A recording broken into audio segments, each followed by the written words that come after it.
is yours. Thank you. Thank you so much. Well, it's wonderful to be here. I'm really excited to be speaking about Self protocol today. Anybody here have heard of Self? Okay, a few of you, great. So at Self, we've been really thinking hard about how we can help facilitate onboarding kind of the next billion people into crypto. This is a problem that's very near and dear to our hearts. And I wanted to make this kind of fun and interactive for you today. And so we're going to play a little game. And the game is called Guess the Country. And so on each of my slides, we're going to have country shapes on random locations in the slides.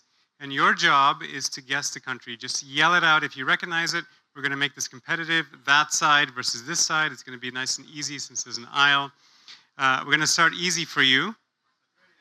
Australia, left side is in the lead. You guys are already behind. And this isn't random. This all makes sense because each of these countries are countries supported by Self protocol. So if you see one of your countries, or if you see the country that you're from, then you know that Self protocol supports you. And so, coming back to the thing that we've been thinking long and hard about, Italy is right, 2 points to the left side. We've been thinking really hard about how we are going to onboard the next billion people into crypto. And we feel pretty certain that the next billion are not going to be degens. They're probably going to be normies. Okay, this one's easy. Argentina is right. I think the right side is in the lead. Oh, it has a point now. So 2-1. They're not going to be degens, right? I think we're probably getting to the point where we're going to exhaust all the people who are willing to, speculate on high-risk assets. The next set of people, hopefully, are going to be people who are going to be using crypto for real-world use cases, and they're going to be a lot less degen. And so that means that we're going to need ways to incentivize these folks to come into crypto.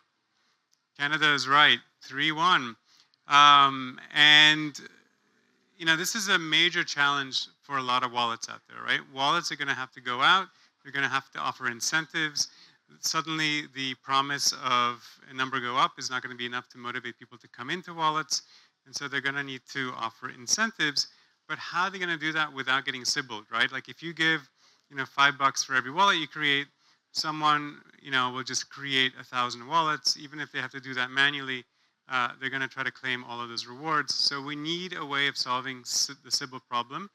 And that's, in effect, what we're working to do. And so we're doing it because the existing solutions today, quite frankly, aren't really up for that job, right? If you look at the hardware-dependent solutions out there today, like World, then, these really are difficult to scale because you have to get people in front of these physical orbs.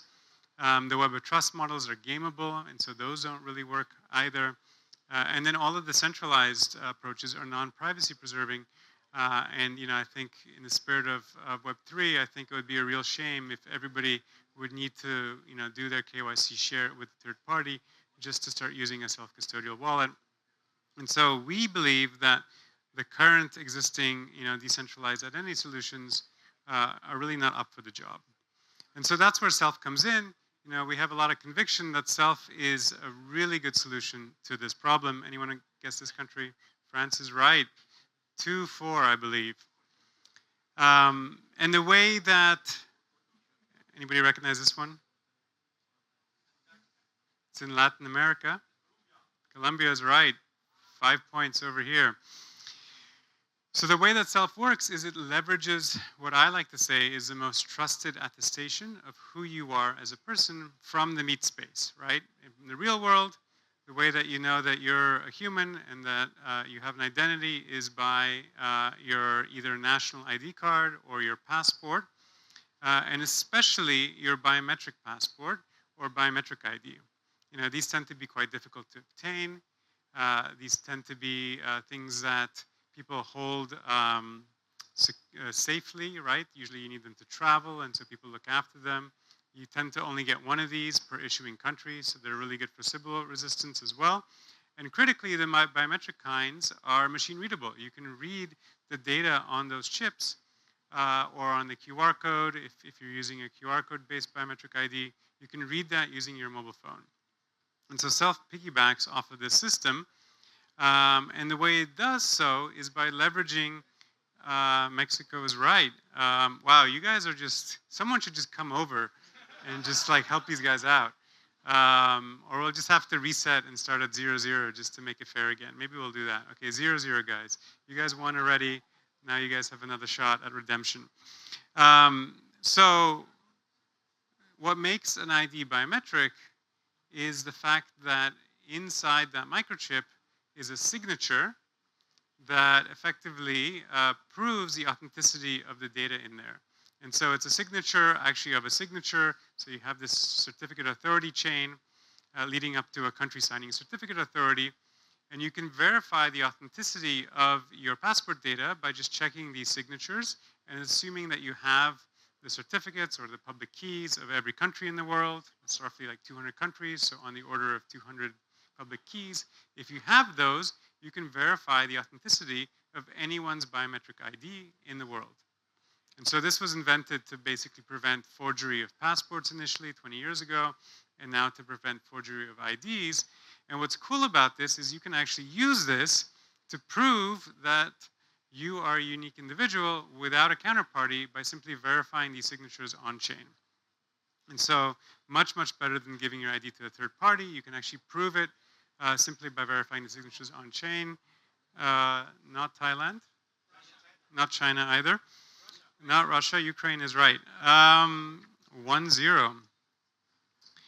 And once you've proven that you have, Chile is right, once you've proven that you have a valid ID, once you've verified those signatures, in our case we do so in zero knowledge using a ZKP, then you can also prove statements about yourself in zero knowledge as well. So you can prove that you're a citizen of a country, or you could prove that you're above a certain age, or that you're not from a set of countries. Or interestingly, you can also prove that you're not even on the OFAC list. All without a counterparty, all in zero knowledge, all without having to share your data with any third party. So what does all of this look like? This is kind of what the onboarding flow looks like. So we first, that's right, 1-1. First we scan the back of your ID card. We need to do this to decrypt what's on the NFC chip. Then we read what's on the NFC chip using your NFC reader on your phone. Then we generate the ZKP. It's very, very quick to do. We spent a lot of effort to make this a really great experience. This was a lot of engineering work to make this really fast.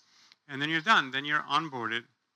And once you're onboarded, you can start interacting with third-party dApps. So you can create proofs that prove statements about yourself to any third party. And those proofs can be verified either off-chain or on-chain. And so here's an example of some work we're doing with Google. So Google Cloud is using now Self, or they're building and going to launch Self support for their faucet. Anybody use the Google Cloud Faucet before? A few people in the audience. So now you'll be able to get more coins by proving that you're a unique individual using Self. And so the first step is to scan the QR code that Google shows you. You open your phone, you scan it. Google will say what they're requesting of you. If you're okay sharing that information with them, then you can click Prove, and then you can get 10 times the tokens that you would otherwise through the faucet. So pretty exciting. They're going to be launching this soon, and so definitely keep an eye out for this. I think it's going to be a pretty amazing example of Self in the wild, from none other than Google, which will be amazing to see. Google's also working on some other cool features. They're also working on a mainnet faucet, which will be a first of its kind. And that's where leveraging the OFAC compliance check is really nice. So in addition to proving that you're not a Sybil, you can use Self to prove that you're not on the OFAC list, which is very important if you're a public company and you're giving away real value. So keep an eye out for that in the future. And then they're also looking to integrate Self into their Web3 AI product, which is a version of Gemini with Google, with on-chain data that's very expensive to run. And so they're interested in using Self to prevent bots from hitting that. Yes, great. So what is it, 2-1? I think it's 2-1. Brazil is right too, 3-1. Aave is also using Self, as is Velodrome for boosted rewards. And the reason that I'm here, just wanted to end on this. Germany is right. Okay, that side started crushing it again. Sorry, guys. I tried to level the playing field, but I think you guys are going to be victorious. Yeah, so my job here today at WalletCon is to get wallet developers excited about something that we're working on. It's called the Self Mobile Wallet SDK. So we really want Self not only to be in our own mobile app, but also to be embedded inside existing wallets so that wallets can use Self for their own incentives. So if, say they want to incentivize users to onboard, and also so that dApps in those wallets can also benefit from self-proofs, right? So if you're building a self-proof and you want to have your age verified, you'll be able to do that directly from the wallet. And so if this is of interest to you, definitely come talk to us. We have a booth outside. We'd love to chat with you. And with that, I just wanted to say thank you.